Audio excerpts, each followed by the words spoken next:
Indonesia Malam bersama saya Friska Clarissa. Saudara, pasca mendapat putusan bebas atas penetapan tersangka kasus Vina, Peggy Setiawan, korban salah tangkap polisi hari ini pulang ke rumahnya di Cirebon, Jawa Barat. Peggy disambut haru oleh keluarga, tetangga, dan kerabat. Peggy disambut kerabat begitu tiba di Cirebon, Jawa Barat, usai resmi bebas dari tahanan. Peggy bebas usai gugatan atau permohonan penetapan tersangka kasus Vina dikabulkan Pengadilan Negeri Bandung dengan Hakim Tunggal Eman Sulaiman. Peggy mengucapkan terima kasih kepada masyarakat Indonesia dan kuasa hukum karena akhirnya bisa bebas.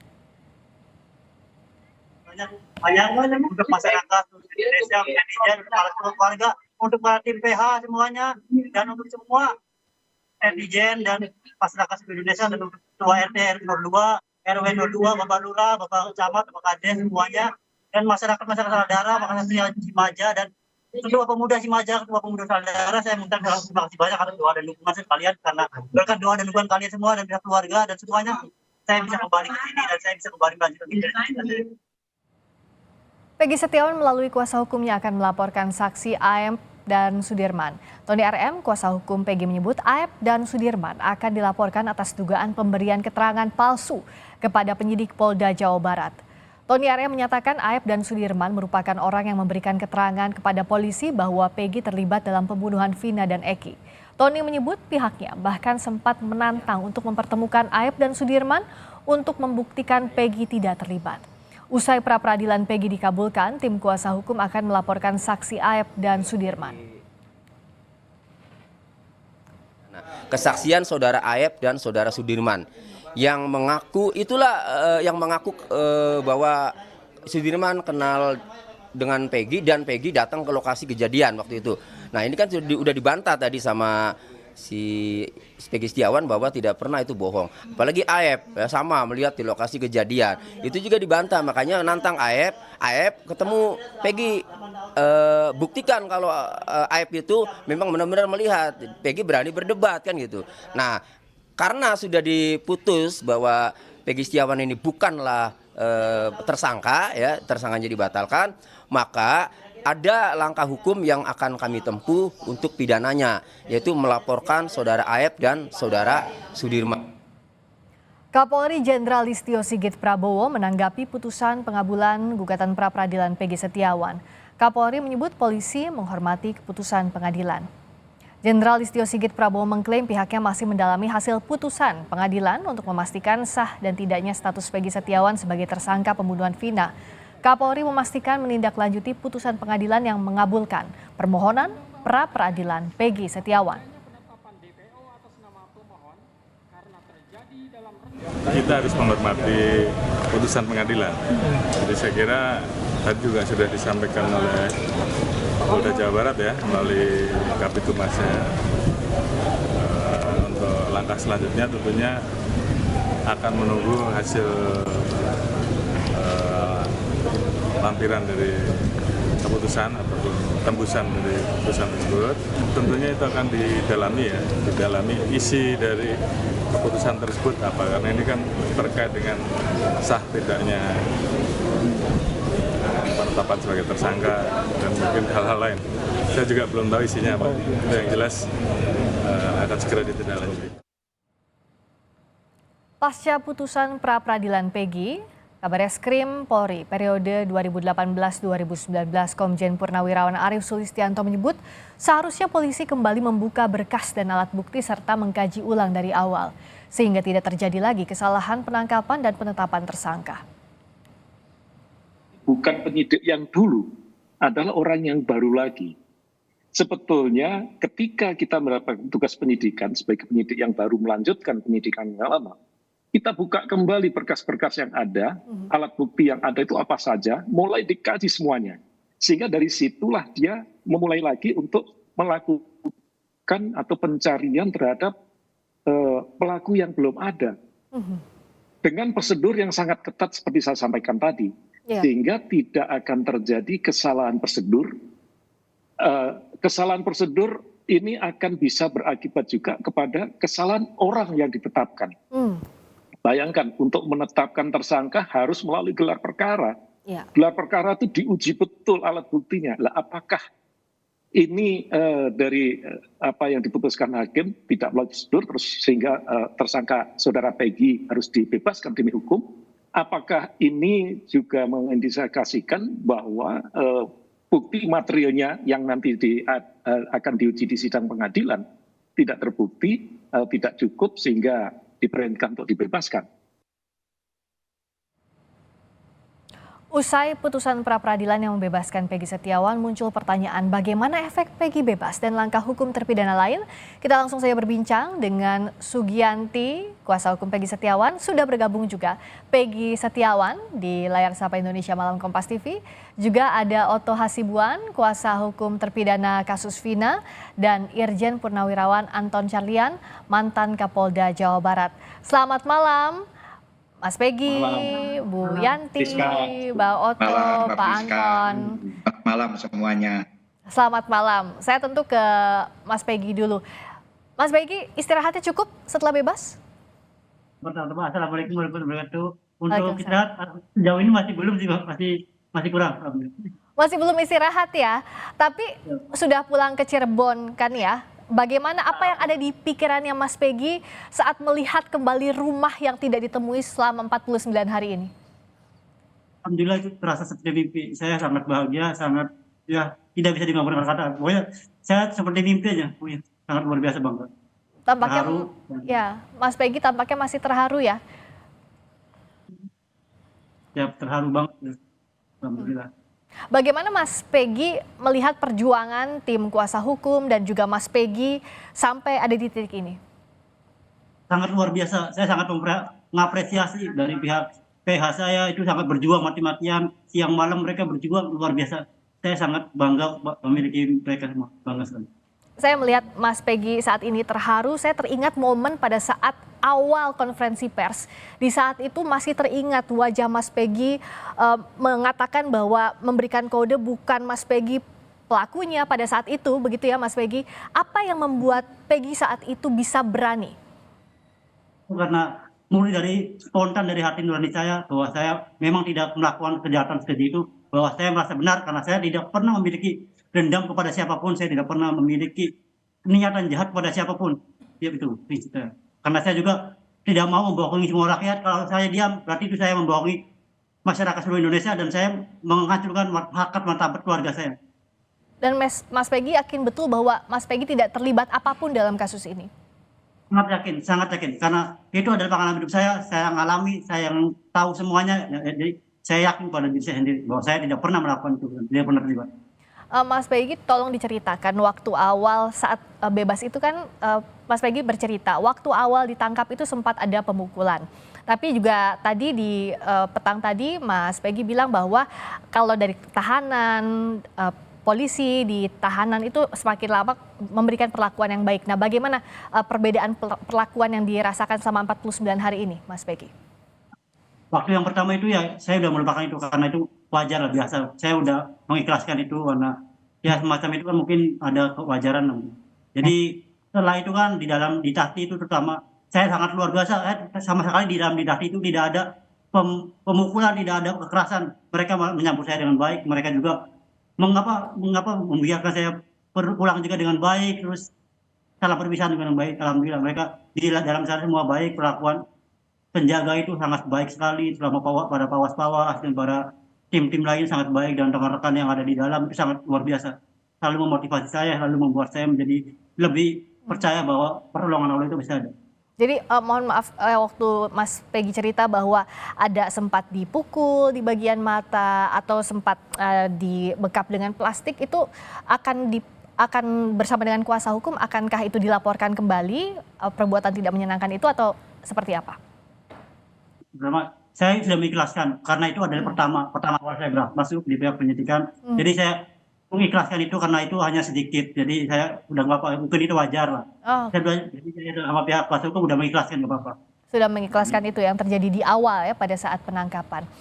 Mas Peggy, apa sih yang membuat selama 49 hari ini dari awal ditangkap, ditetapkan tersangka, sampai menjalani tahanan dan saat ini bebas, kekuatannya datang dari mana Mas Peggy? Sehingga bisa tabah di tahanan. Alhamdulillah kekuatan utama itu dari pihak keluarga, dari pihak tim pengacara, dari pihak seluruh elemen masyarakat Indonesia yang sudah mendukung luar biasa, para netizen, para kru wartawan, para media, dan terutama Allah Subhanahu wa Ta'ala itu selalu membuat motivasi saya semakin bertambah setiap hari. Nah, saya ke Bu Sugianti. Tentu ini belum berakhir setelah Peggy bebas. Karena kan yang berikutnya, apakah ganti rugi ini sudah diajukan untuk permohonannya, restitusinya, baik itu material, imaterial, dan juga permohonan rehabilitasi. Sampai di mana prosesnya, Bu Yanti? Sebenarnya sejauh ini kami dari tim kuasa hukum belum membicarakan dengan pasti apakah kita akan mengajukan gugatan ganti rugi atau tidak. Memang itu di dalam putusan ada disampaikan bahwa rehabilitasi dan ganti rugi itu bisa dilakukan oleh pemohon pra peradilan yaitu Peggy Setiawan. Namun kami dengan tim masih membicarakan itu dan belum sampai kepada pembuatan gugatan, belum masih pembicaraan, masih dalam pembicaraan, masih wacana dalam tim saja. Tapi ini akan dilakukan, artinya upaya hukum ini akan dilakukan oleh tim kuasa hukum. Nah, kalau tim mungkin akan ke arah situ karena memang ini adalah gugatan perdata, tapi kami pun akan meminta persetujuan dari keluarga apakah memang akan diajukan ganti rugi tersebut atau tidak. Mungkin kami akan kembali juga nanti berkoordinasi dengan keluarga. Oke, kalau ini tidak hanya Peggy Setiawan setelah mendapatkan putusan pra peradilan yang membatalkan demi hukum status tersangkanya, saya ke Bang Oto. Bagaimana dengan terpidana lain di kasus ini? Apakah putusan pra peradilan ini dijadikan novum atau bukti baru untuk melakukan langkah hukum berikutnya, PK misalnya? Ya, saya pikir ya, pertama saya ucapkan selamat dulu nih sama Peggy ya, yang sudah bebas ya. Mudah-mudahan kamu diberkati Tuhan dan juga Santi, teman sejawat saya Santi, selamat ya karena berjuang sudah berhasil membela ya. Jadi begini, tentunya putusan pra peradilan ini memang tidak mengenai substansi ya, tetapi mengenai prosedural. Namun demikian, karena di dalam putusan itu juga ada amar putusan yang mengatakan bahwa memerintahkan pihak kepolisian itu agar tidak melanjutkan penyidikan terhadap Peggy. Ya. Nah, sehingga menjadi pertanyaan kita adalah sebenarnya Peggy ini ada nggak sebenarnya dalam kasus ini? Kan menjadi pertanyaan kita ini sekarang. Nah, kalau nanti polisi nanti tidak jadi melanjutkan penyidikan terhadap kasusnya Peggy karena dia sudah dibatalkan tersangkanya, lantas bagaimana skenario yang ada di dalam dakwaan jaksa selama ini? Dakwaan jaksa selama ini mengatakan ada peran 11 orang melakukan pembunuhan berencana terhadap Vina. Nah, kalau 3 orang itu tidak ada terpenggal, 2 orang sudah fiktif, tambah 1 orang Peggy ini tidak jelas lagi urusannya. Lantas bagaimana terjadi suatu peristiwa pidana yang orangnya sendiri hanya 8, tapi dituduhkan ada 11 orang. Nah, ini saya kira akan baik juga akan menjadi bahan buat kami untuk mengajukan PK terhadap terpidana yang 5 orang.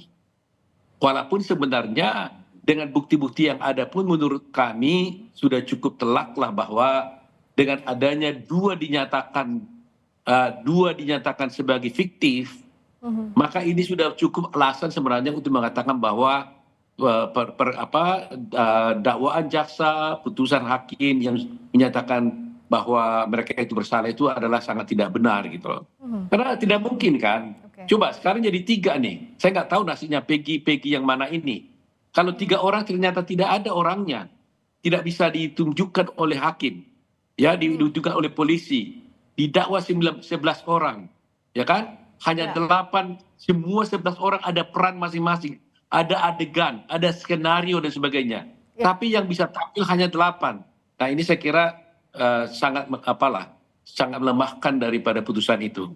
Jadi mudah-mudahan nanti tim kami ini bisa menjadikan putusan pra peradilan Peggy ini sebagai bahan yang menguntungkan untuk membela para terpidana tersebut. Bang Oto ini menangani 5 terpidana, betul ya? Saya konfirmasi kembali. Betul. Nah, dari yang sejauh ini paling mungkin dilakukan dalam waktu dekat dari sejumlah opsi yang masih digodok, Bang Oto, apakah mengajukan PK terlebih dahulu atau mendorong polisi untuk membuka kasus ini dari awal, penyelidikan bahkan sejak awal atau penyidikan sejak awal?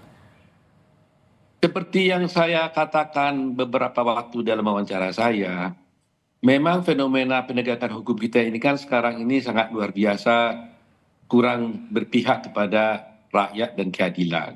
Ya, nah saya terus terang aja agak pesimis, walaupun dalam hati saya ya mudah-mudahan bisa berubah gitu ya. Pesimis kalau kita berharap di tingkat kepolisian. Dari dulu saya katakan urusan ini polisi bisa salah, jaksa bisa salah, tapi hakim tidak boleh salah. Nah ini terbukti.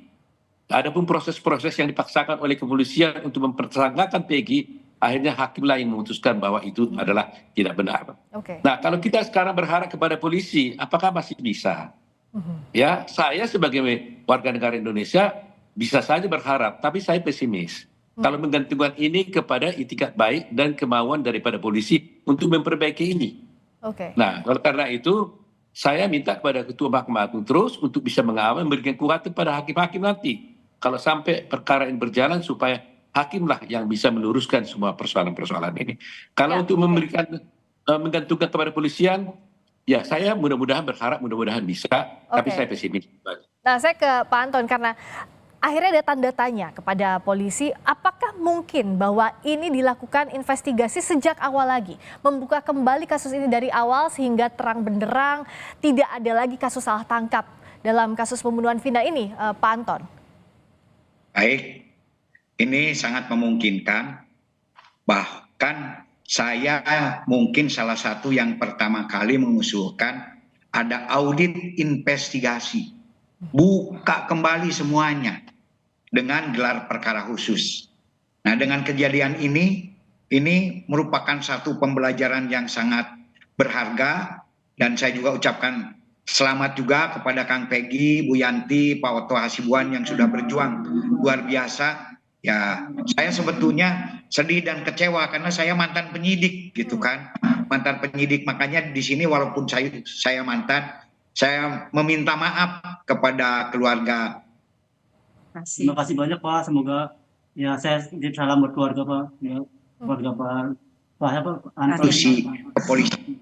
Masalah ini kita kembali itu sangat memungkinkan untuk di kepolisian bisa audit investigasi.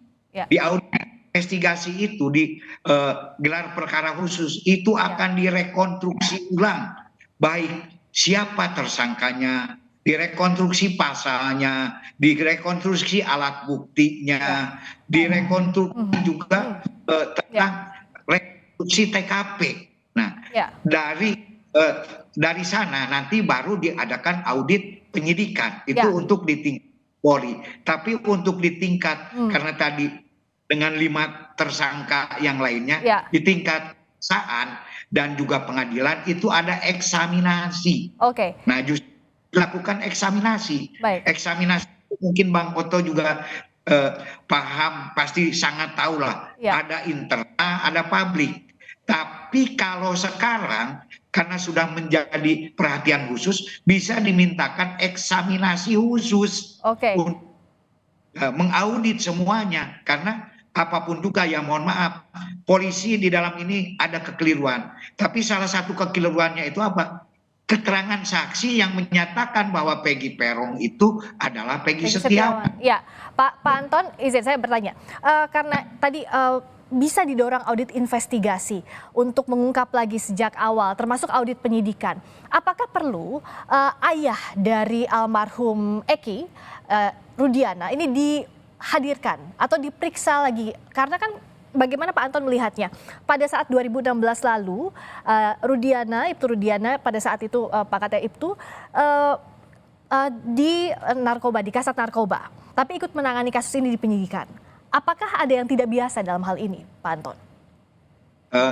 Justru di audit penyidikan itu nanti penyidik-penyidik lama pun juga harus dihadirkan termasuk pelapor. Apakah di sini ada sebuah kesalahan prosedur atau tidak? Bahkan di awal pun juga tolong propam turun. Siapa yang tidak sesuai dengan prosedur agar segera ditindaklanjuti. Nah, apakah himbauan saya dari awal itu ditindaklanjuti dengan serius atau tidak?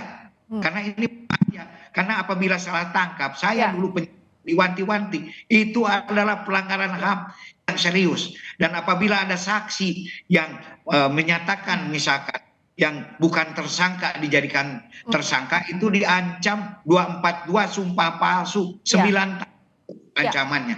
Saya sekali mengatakan demikian. Nah, justru di sini pun juga ini ada juga kesaksian yang mungkin harus diulangi lagi, harus direkonstruksi, sehingga polisi pun juga jadi tersesat. Artinya Pak Anton, apakah jadi ini semuanya harus diaudit ulang, termasuk kenapa saya tanyakan soal ayah Eki, karena kan terakhir Pak Anton juga tadi menyebutkan soal Propam dan Itwasum sudah memeriksa ayah dari Eki dan dikatakan bahwa tidak ada pelanggaran etik yang dilakukan. Nah, kalau dengan putusan pra peradilan ini, apakah artinya yang pemeriksaan dilakukan Propam dan Itwasum itu harus diulang kembali pula?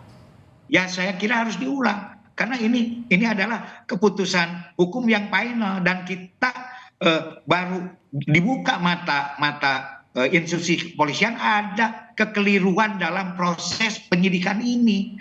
Harus mau tidak mau gitu kan. Dan ini jangan sampai terulang kembali. Ini pembelajaran pahit. Ya saya juga malu sebetulnya, waduh kok begini. Adik-adik saya, bukan berarti saya lebih baik, tidak juga. Tapi ini harus jadi satu cambuk yang luar biasa. Ya mungkin nanti dilibatkan juga komponen-komponen eksternal baik dari LSM atau lain-lain untuk bisa masuk tim audit penyidikan ini, termasuk Kompolnas, dan juga memang harus dikawal dengan serius sehingga bisa mendapatkan ya apapun juga. Dengan adanya ini otomatis trust publik kepada kepolisian akan menurun. Saya juga sangat sedih, Bang Oto saja udah nggak percaya coba sama Polri. Saya sedih sebetulnya, tapi insya Allah dengan keseriusan semua pihak, nah sehingga kita pun juga bisa meluruskan penyidikan ini sesuai yang diharapkan. Oke, itu. Siapa yang harus memerintahkan untuk misalnya audit investigasi? Apakah Kapolri yang harus memerintahkan langsung? Ya, bisa Kapolri memerintahkan Kabareskrim karena ini ranah Kabareskrim, dan juga memerintahkan Irwasum, ada Itsus di 5 gitu khusus untuk audit penyidikan. Jadi Irwasum yang bekerja sama dengan Bareskrim, kan ada Wasidik pengawasan penyidikan, tapi khusus untuk audit penyidikan itu ada di Irwasum. Bisa perintahkan agar betul-betul serius dan dikawal karena ini ditonton oleh seluruh masyarakat Indonesia gitu. Oke, kalau dari sisinya Peggy kan sekarang sudah bebas. Tapi ada terpidana lain yang saat ini juga akan mengajukan langkah hukum lainnya menyusul Peggy putusan pra peradilannya dikabulkan oleh hakim. Bagaimana Peggy memberikan semangat untuk terpidana lainnya, atau apa yang ingin Peggy sampaikan kepada terpidana lainnya yang juga saat ini sedang mencari keadilan dalam kasus Vina? Sama buat yang mau saya sampaikan kepada mereka semua, jika memang mereka tidak bersalah, ayo buktikan. Kita bangkit, jangan pernah takut kepada siapapun. Kalau kita benar, jangan pernah takut, ayo maju terus, meskipun taruhan nyawa sekalipun. Jangan pernah gentar, siapapun lawan kamu, ayo kita bangkit. Ungkapkan yang kebenaran, dan supaya yang benar tetap benar, dan salah tetap salah. Biar tegakkan keadilan. Allahu Akbar. Jadi berani untuk membuktikan, kalaupun tidak salah, yakin tidak salah, ayo sama-sama buktikan. Kalau dari Bu Sugianti, informasi juga kan akan memidanakan Aep dan Sudirman, akan melaporkan soal keterangan palsu. Ini sudah dilaporkan atau kapan akan dilaporkannya? Mungkin nanti nunggu Peggy istirahat dulu untuk 2 atau 1 minggu ke depan kita akan berbicara lagi dengan tim kuasa hukum yang lain. Apakah laporan akan dilaksanakan pada minggu depan atau langkahnya seperti apa? Mungkin nanti kita akan bicara lagi dengan tim. Saya berharap bahwa kepada 5 terpidana itu, kalau memang mereka tidak bersalah, tolong tadi Pak Anton juga udah bicara, dilakukan kembali pemeriksaan, karena memang ini ada pelapornya, maka harus dilakukan pemanggilan terlebih dahulu seperti yang kemarin ahli katakan. Kalau ada pelapor harus dilakukan pemanggilan terlebih dahulu, kecuali memang tertangkap tangan seperti itu. Bang Oto juga yang membantu terpidana lainnya untuk mencari keadilan dalam kasus ini, di mana bisa memulai untuk mencari keadilan? Karena kan ada banyak spektrum yang sekarang harus dijalani. Satu, keadilan dari sisi korban. Korban tentu ingin tahu siapa yang sebenarnya membunuh Vina dan Eki. Tapi dari terpidana yang merasa bahwa dirinya tidak terlibat juga kan butuh untuk mencari keadilan. Bagaimana Bang Oto melihat ini? Jadi gini ya, tadi seperti yang dijelaskan Pak Anton, kan ada upaya usulan-usulan tadi agar polisi ini melakukan suatu eksaminasi dan sebagainya. Tapi bagi klien kami terpidana yang lain, ingat mereka itu hukumannya seumur hidup loh, ya nggak main-main gitu ya.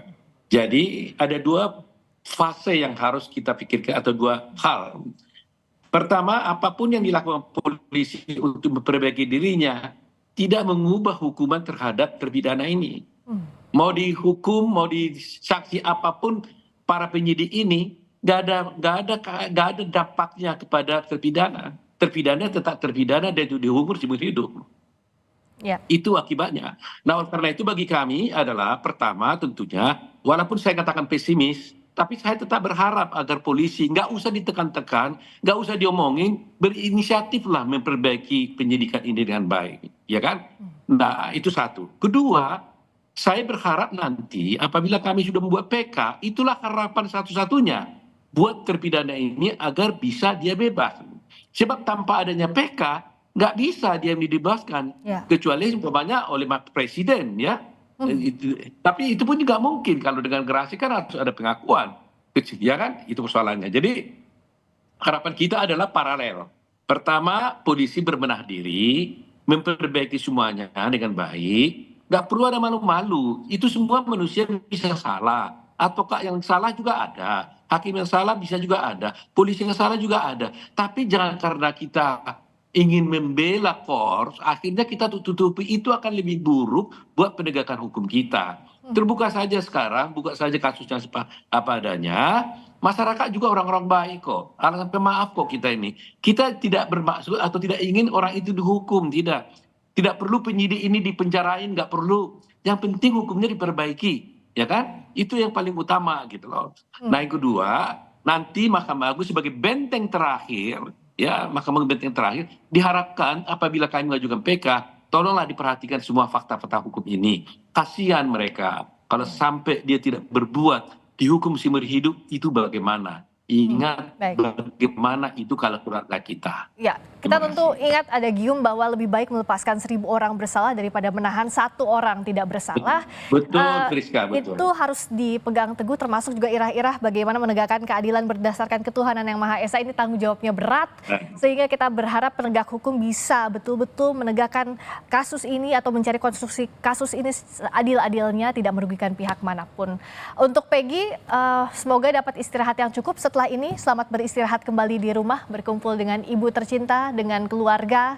Terima kasih banyak atas waktunya. Bang Oto Hasibuan, terima kasih. Bu Sugianti, terima kasih. Juga Pak Anton Carlyan, terima kasih. Selamat malam.